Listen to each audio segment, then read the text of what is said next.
तर नमस्कार मित्रांनो, जेव्हा पण आपण घरी एखादा पपी आणतो तर त्याची काळजी कशी घ्यायची, तर सगळ्यात पहिले आपण काय करायला पाहिजे. तो 45 दिवसाच्या झाल्याच्या नंतर त्याचं वॅक्सिनेशन केलं पाहिजे.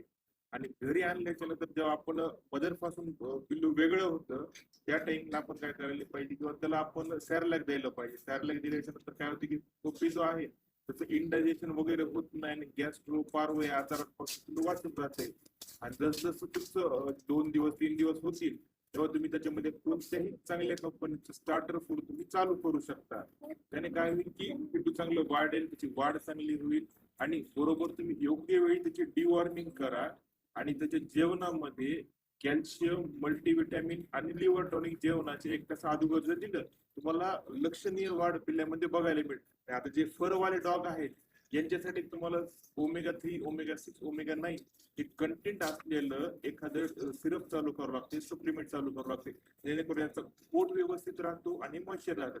आता पिल्लांना आंघोळ कधी घालावी, पिल्लांना तुम्ही हवामानानुसार 15-15 दिवसाला आंघोळ घालू शकता, पिल्लांना रोज आंघोळ घालू नये. तर अशीच माहिती आपल्या चॅनलवर मिळत राहते. आणि आपल्याजवळ टोपी सुद्धा आहेत.